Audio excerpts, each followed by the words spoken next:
नमस्कार, जय श्री कृष्ण, राधे राधे, हरिओम हरिओम, ओम नमः शिवाय, ओम नमः शिवाय, ओम नमः शिवाय।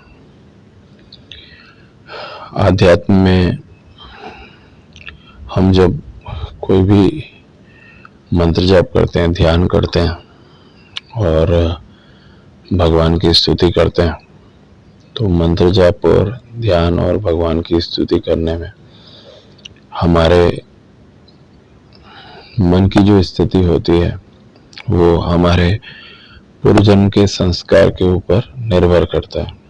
आपके पूर्व जन्म के संस्कार जैसे होंगे उस तरह से आपकी मन की स्थिति बनती है। आपका पूर्व जन्म के संस्कार अगर आप बहुत पूर्व जन्म में सत्संगी थे और उस जन्म में आप कुछ काम अधूरा छोड़ गए थे, उसके बाद ये जन्म में आप वो काम को पूरा करने के लिए आपका स्वतः ही आध्यात्म की तरफ आपके मन के अंदर ऐसे भाव पैदा हो जाते हैं कि आध्यात्म में आपकी रुचि हो जाती है। आप स्त्री हैं, पुरुष हैं, वृद्ध हैं, बालक हैं, वो नहीं, उसका कोई उससे तालमेल नहीं है। पर अगर आपका स्वतः ही आपका दिमाग, आपका मन आध्यात्म की तरफ बढ़ जा रहा है, तो आपके पूर्व जन्म के संस्कार थे जिसकी वजह से स्वतः ही आपका आध्यात्म की तरफ, ध्यान की तरफ, मंत्र जाप की तरफ, पूजा की तरफ आपका मन अटैच हो जाता है, आपका मन लग जाता है। अब इसमें ये होता है कि आप मंत्र जाप ध्यान की तरफ आपका मन लगा, लेकिन वो आपका मन 30 साल की उम्र में लगा, 40 साल की उम्र में आपका मन आपका उस तरफ आध्यात्म की तरफ आ गया, या आपका मन 10-11 साल की उम्र में आध्यात्म की तरफ आ गया। आपका जो मन है वो चाहे कोई दुख की वजह से आप आध्यात्म की तरफ आ गए, चाहे आप कोई तकलीफ की वजह से आप आध्यात्म की तरफ आ गए, चाहे आप कोई खुशी की वजह से, आपको कोई चीज की प्राप्ति के लिए आप आध्यात्म की तरफ आ गए। जैसे आपकी कोई भी रुचि हुई, आप स्कूल में पढ़ने वाले 10-11 साल के विद्यार्थी हो सकते हैं, आपकी परीक्षा और आपका मन आध्यात्म की तरफ आ गया। आप कोई बहुत कर्ज में डूबे हुए व्यक्ति हो सकते हैं, आप अपने परिवार के सदस्यों से दुखी व्यक्ति हो सकते हैं, आप अपने पत्नी से दुखी व्यक्ति हो सकते हैं, आप अपने पति से दुखी व्यक्ति हो सकते हैं, आप अपने परिवार के सदस्यों से दुखी व्यक्ति हो सकते हैं, आप 60 साल के वृद्ध व्यक्ति हो सकते हैं। कुछ भी चीज के बावजूद भी आध्यात्म की दिशा में सडन आपका मन लग जाता है। आध्यात्म की दिशा में आपका मन सडन लग जाता है। अब जब आध्यात्म की दिशा में आपका मन जो लगता है वो आपके पूर्व जन्म के संस्कार थे। अब पूर्व जन्म की संस्कार की वजह से आप आध्यात्म में आपकी रुचि बन गई। अब जो भी आपने अभी तक समय बिताया, 30 साल, 40 साल, 11 साल, 21 साल, तो वो जो ये दौरान आपने कोई कष्ट सहा या कोई भी आपने तकलीफ उठाई या तकलीफ उठा रहे हैं, तो वो आपके पूर्व जन्म के कुछ कर्म हैं जिसकी वजह से आपको इतनी तकलीफ उठानी पड़ती है। अब जब से आपने आध्यात्म की तरफ आपका माइंड गया, तब से भगवान की स्तुति, मंत्र जाप, ध्यान ये सब में गया, यानी आपके पूर्व जन्म के संस्कार जो थे उसकी वजह से आपका पहले के जन्म में आप कोई सत्संगी रहे होंगे, पहले के जन्म में आपने कुछ ध्यान की दिशा में थोड़ा प्रयास किया होगा। अब वो टाइम आपका पूरा हो गया। अब उसके बाद आपकी आध्यात्म की दिशा में आपकी रुचि बन गई। अब ये चीज के अंदर सबके, जितने भी लोग होते हैं आपके इर्द गिर्द, आपके आजू बाजू के लोग, सबकी भगवान में रुचि हो जरूरी नहीं है। उनका जो पूर्व जन्म का संस्कार है वो उनको अगर 50 की एज में उनकी आंखें खोलेगा, तो आप 40 की एज में आपकी आंख खुल गई, और 40 की एज में आपकी आंख खुल गई और किसी की 50 की एज में आंख खुली है, तो वो 50 की एज के बाद आध्यात्म की तरफ जाएगा। आपकी 40 की एज में आँख खुल गई तो आप 40 की एज में शुरू कर दो। आपने मंत्र जाप, ध्यान, साधना या भगवान का ध्यान, मंत्र जाप करना शुरू कर दिया तो आपने 40 की एज में शुरू कर दिया। तो आपने 40 की एज में शुरू किया तो जरूरी नहीं कि आपकी पत्नी भी उसी एज में सोचे कि मंत्र जाप ध्यान करना चाहिए, साधना करनी चाहिए। ये जरूरी नहीं है कि आपकी पति ऐसा सोचे कि मंत्र जाप ध्यान और साधना उस समय शुरू करें। ये जरूरी नहीं है कि आपका मित्र भी आपको सोचे कि चलो मंत्र जाप ध्यान, साधना या भक्ति करनी चाहिए। वो उसके कर्म है, उसके कर्म जब तक उसके पूरा नहीं करेंगे, जब तक वो टाइम पूरा नहीं होगा, तब तक उसका मन अध्यात्म में नहीं लगेगा। अब आपका मन अध्यात्म में लग गया या आपने मंत्र जाप, ध्यान, साधना चालू कर दी तो समझिए आपके पूर्व जन्म के सत्संगी रहे होंगे। पूर्व जन्म में आप स्त्री रहे होंगे, पुरुष रहे होंगे, वो नहीं मालूम है। जैसे कितने लोग हैं वो पूर्व जन्म में स्त्री रहे होंगे, पूर्व जन्म में पुरुष रहे होंगे, पूर्व जन्म में कोई साधु रहे होंगे, कोई संत रहे होंगे। हो सकता है कि आप कोई पवित्र जगह पे कोई अच्छे संत रहे हो, आपकी कोई यथा कोई पूर्व जन्म के संस्कार की वजह से आपकी मृत्यु हो गई। उसके बाद ये जन्म में कोई किसी कारण की वजह से आपने तुरंत आध्यात्म में आपकी रुचि हुई और साल 2 साल में आपको आध्यात्म अच्छा लगने लगा। तो उसी की वजह से जब कभी आपकी रुचि आध्यात्म की दिशा में बनी है तो पूर्व जन्म के संस्कार हैं जिसकी वजह से होता है, अथवा ये सब चीजें होना संभव ही नहीं। आप इस बात को इस तरह से समझिए कि जैसे कोई बालक है, वो तमिलनाडु में जन्म लिया उसने। आप तमिलनाडु में जन्म लिया, देखेंगे कि 5 साल का बालक है, वो भगवत गीता, संस्कृत, हिंदी पूरी भाषा में कंठस्थ उसको हो जाती है, 5 साल की उम्र में बोलने लग जाता है। कुछ बालक हैं जो वृंदावन वगैरह में उनका जन्म होता है, आप देखेंगे कि वो संस्कृत के प्रकांड पंडित होते हैं। 5 साल की उम्र में कैसे कोई लड़का हो या लड़की हो उसको कैसे इतनी संस्कृत हो, क्योंकि पूर्व जन्म के उसके संस्कार थे। पूर्व जन्म के संस्कार में वो कोई महाज्ञानी रहा होगा जिसकी वजह से उसने आध्यात्म उस लेवल तक उसको ले गया और उसके बाद यथा कोई कारण की वजह से उसकी मृत्यु हो गई। दूसरी चीज की, जब आपकी कोई भी एज है, आपकी 10 साल उम्र है, 11 साल उम्र है, 15 है, 17 है, 20 है, 40 है, 50 है, 60 है, जितना जल्दी हो सके मंत्र जाप, ध्यान, साधना वो सब शुरू कर देनी चाहिए। मंत्र जाप, ध्यान, साधना आप शुरू कर दीजिए। शुरू करने के बाद आप ये समझिए कि उतना आपने शुरू कर दिया, यानी आपने शुरुआत कर दी। आप उनसे तो बेटर हैं कि जो लोग कितनी भी टाइम बीत जाने के बाद बोलते हैं आज करेंगे, कल करेंगे, मालूम पड़ता है व्यक्ति ही चल बसा।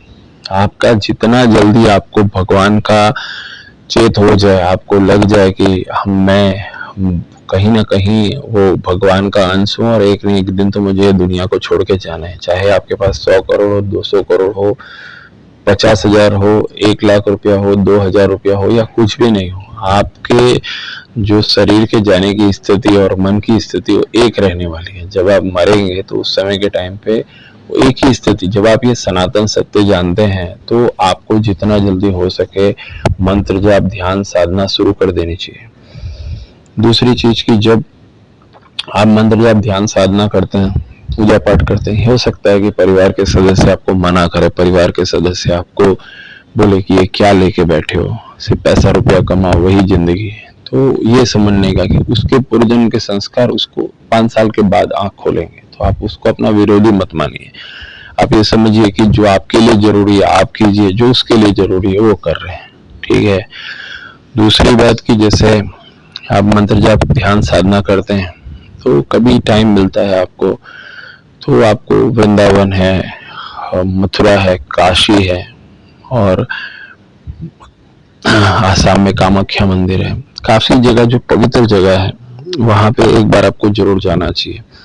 अगर आप वृंदावन जाते हैं, बनारस जाते हैं, कामाख्या मंदिर जाते हैं या कोई पवित्र स्थली जो आपके नजदीक है, जहाँ पे आपको लगता है कि ये बहुत प्रचलित जगह है, तो वहां पे आपको जाना चाहिए और जाके वहां पे एक रात यानी एक रात का समय आपको बिताना चाहिए। अगर आप ऐसा करते हैं तो आप ये समझिए कि कोई चीज जो आपके अंदर अगर करंट होगा, करंट यानी आपके अंदर अगर आध्यात्म का करंट होगा, आपके अंदर आध्यात्म के प्रति रुचि होगी तो स्वतः ही आपका मन उसमें लग जाएगा। इसीलिए कि जो तीर्थ स्थली है वहां पे एक बार जरूर जाना चाहिए। क्योंकि जैसे किसी की याददाश्त चली जाती है, तो याददाश्त चली जाती है तो उसको उसी जगह पे ले जाया जाता है जहाँ पे उसको पहले वो गया हो। तो अगर आप एक आध्यात्मिक व्यक्ति रहे होंगे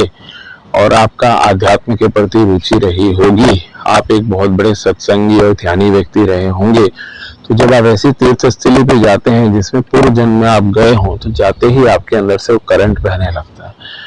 आप कोई अपने ही गांव शहर के आसपास के कोई मंदिर के पास जाते हैं, मंदिर जाते हैं, तो आपके अंदर अगर पूर्व जन्म के आप सत्संगी रहे होंगे, पूर्व जन्म के आप ध्यानी व्यक्ति रहे होंगे, तो जब आप वहां पे जाते हैं तो स्वतः ही आपके अंदर वो करंट बहने लगता है और आपको बार बार आध्यात्मिक जगह पे जाने की इच्छा हो जाती है।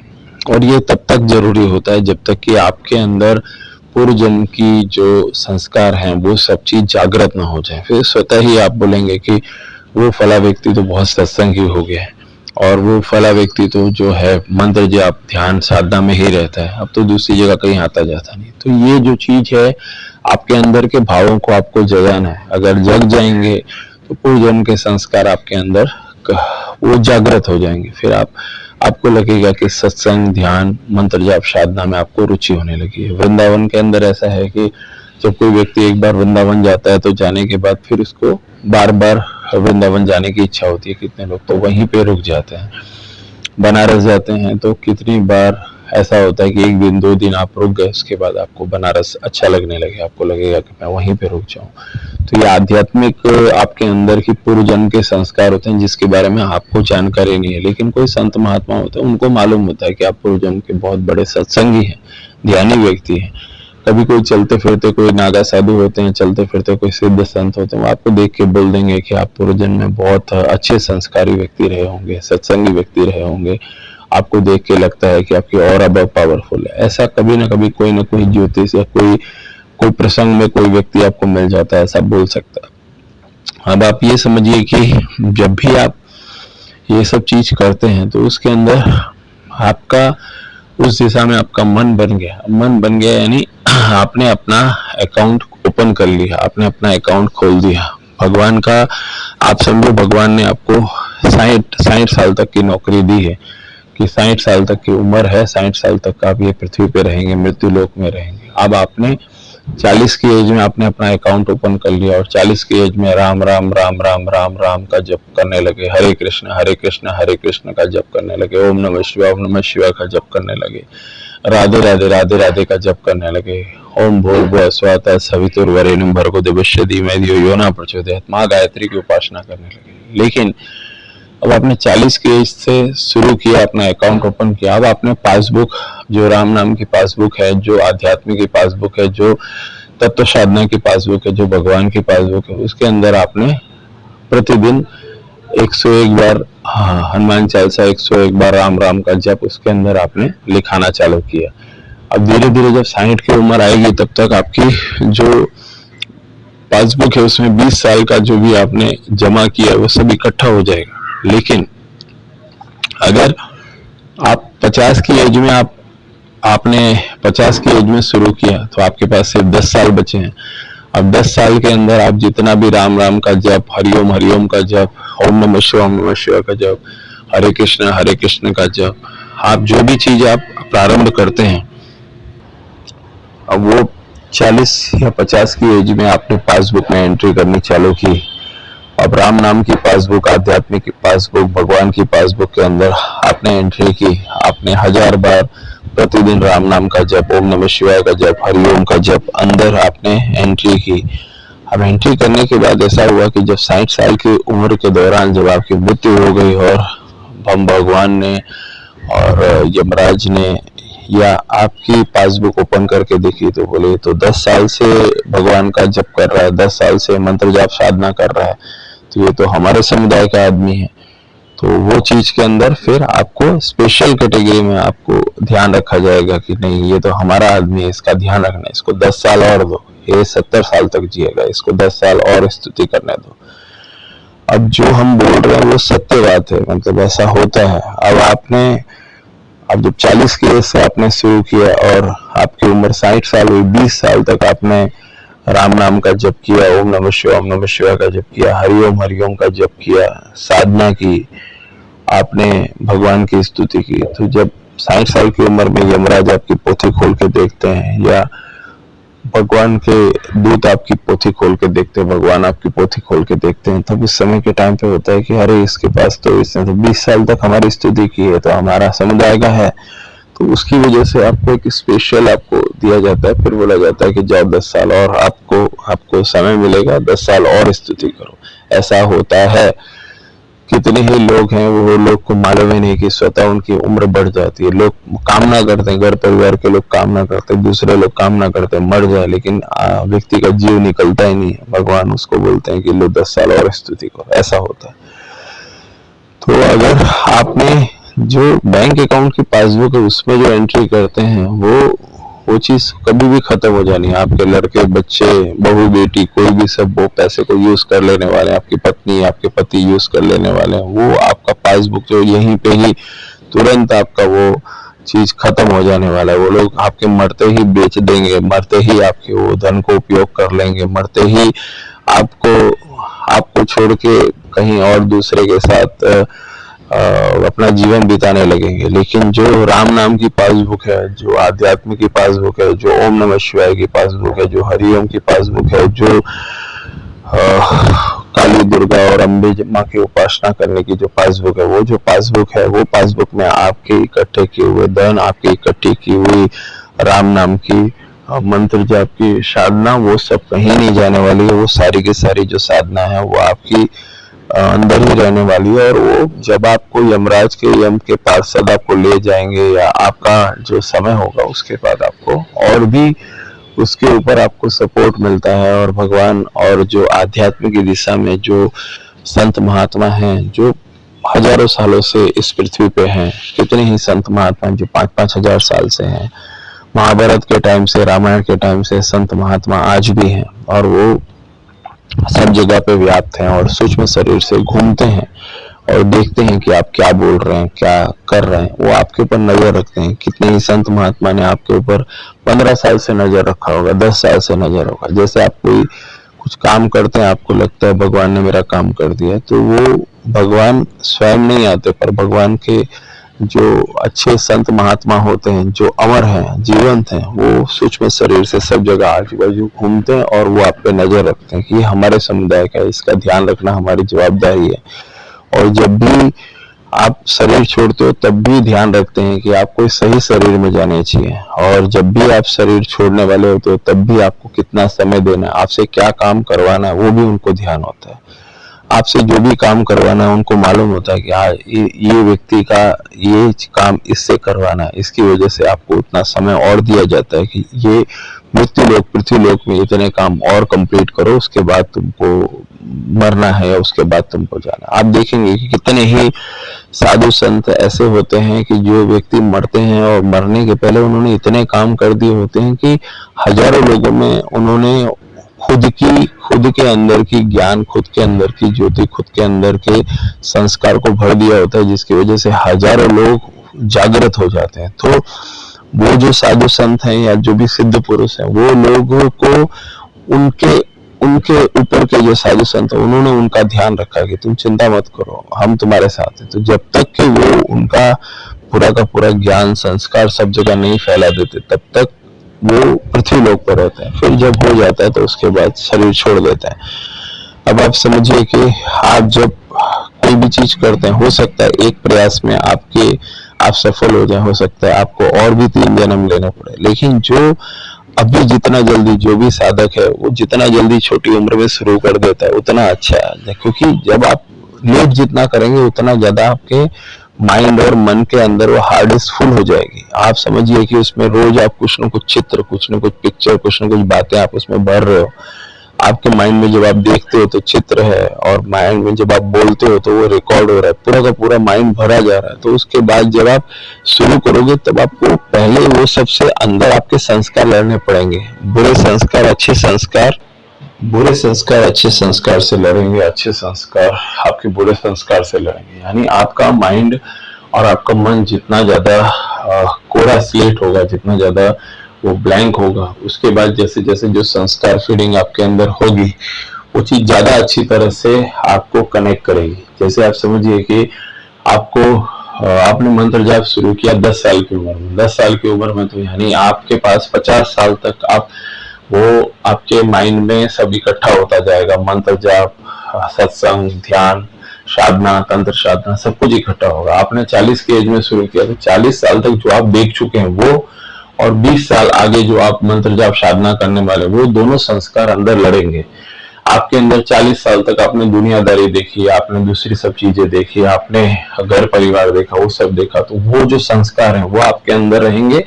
और साथ में 40 की एज के बाद आपने कुछ शुरू किया, मंत्र जाप, ध्यान, साधना, ओम ओम का जप चालू किया, तो वो संस्कार, दोनों के दोनों संस्कार आपके अंदर लगेंगे। और उसके अंदर फिर जैसे जैसे आपके संस्कार बढ़ते जाएंगे वैसे वैसे 40 साल तक के संस्कार आपके कम होते जाएंगे। वो जो चीज है वो चीज बहुत इंपॉर्टेंट है। जितना जल्दी हो सके उतना जल्दी मंत्र जाप, ध्यान, साधना और आध्यात्म की तरफ व्यक्ति की रुचि है तो उसको उसमें बढ़ना चाहिए।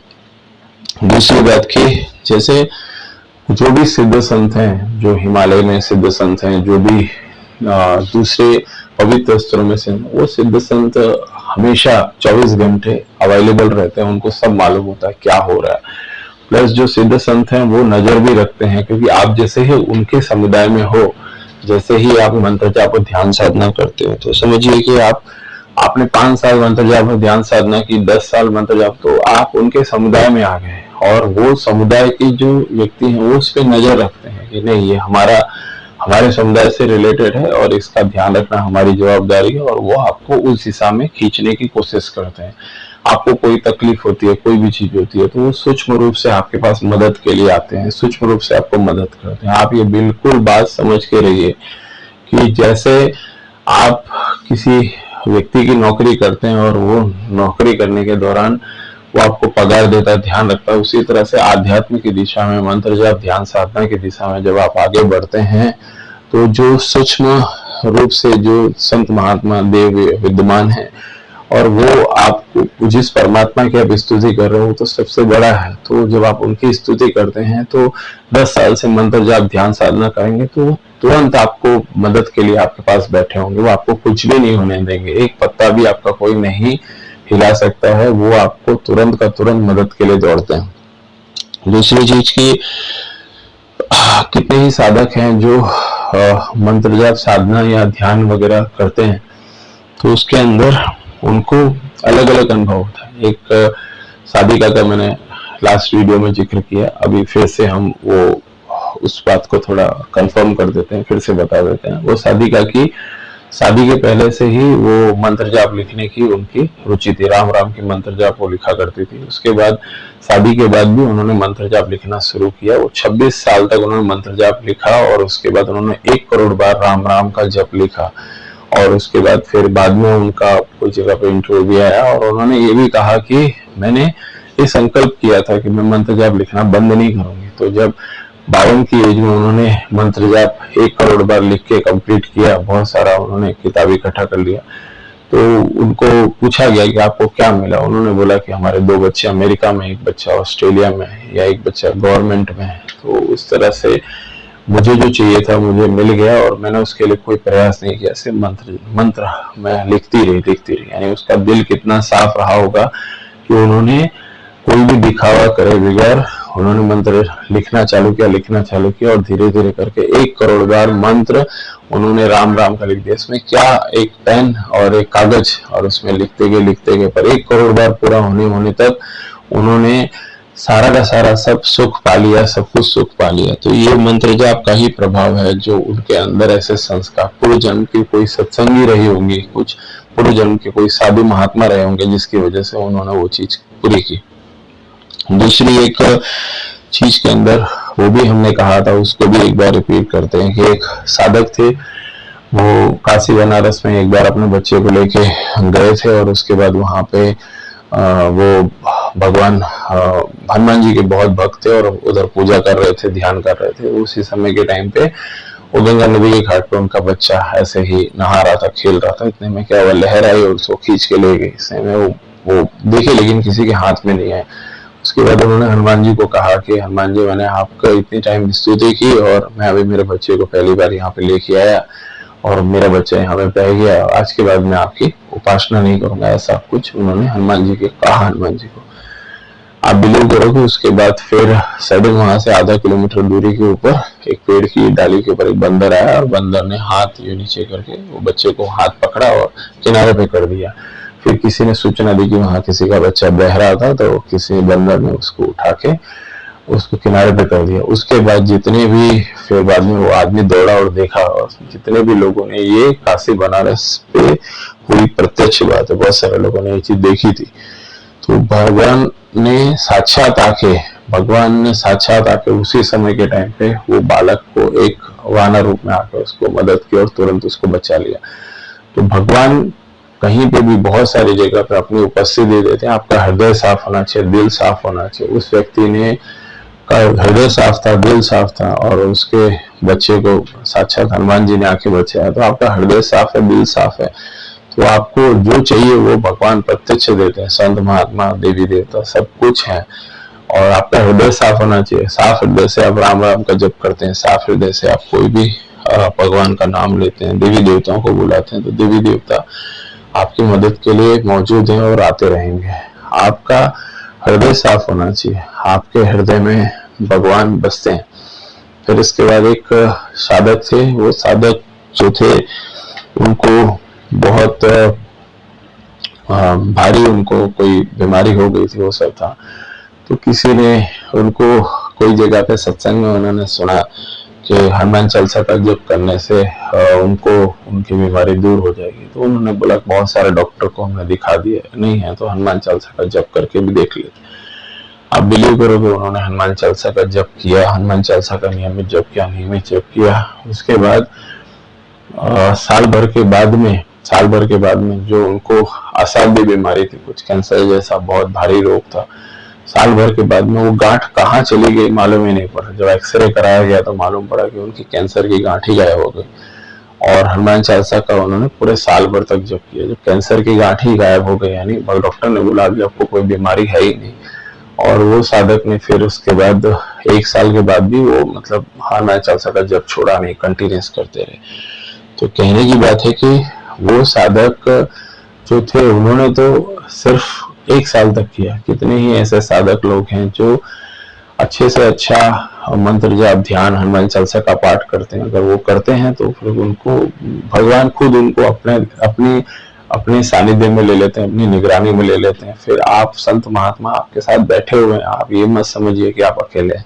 संत महात्मा जो हैं, ज्ञानी संत हैं, वो लोगों को मालूम है कि आप क्या कर रहे हो। आप अपने घर में बैठे क्या कर रहे हो वो भी मालूम है, आप क्या सोच रहे हो वो भी मालूम है। तो वो चीज के अंदर वो पूरी तरह से बात को समझते होते हैं। और आप अगर कोई भी मंत्र जाप ध्यान साधना करते हैं तो आपको उसका 100% फल मिलता है। साइंस फेल है, साइंस बच्चा है सबके सामने। साइंस जो चीज बाद में खोजता है वो चीज हमारे ऋषि मुनियों ने आज से 5000 साल 10,000 साल पहले ही खोज ली थी। तो साइंस जो है वो फेल है, बच्चा है। साइंस को अभी भी बहुत सारी चीजें नहीं मालूम है। हमारे संत महात्मा एक समय से दूसरे समय में चले जाया करते थे। ऐसे संत भी हुए हैं कि जो अदृश्य हो जाते हैं, गायब हो जाते हैं। ऐसे संत भी हुए हैं जो बिगर खाए और 20-20 साल 25-25 साल रहते हैं। हम ऐसे संतों को मिले हुए, हमने देखा है कि ऐसा होता है। अदृश्य होने की शक्ति होती है। संत महात्मा ऐसे होते हैं जो बिगर खाए 20-25 साल निकाल देते हैं। शेष अगले भाग में। हरिओम हरिओम हरिओम। जय श्री कृष्ण, जय श्री कृष्ण। राधे राधे राधे राधे राधे। ओम नमः शिवाय, ओम नमः शिवाय।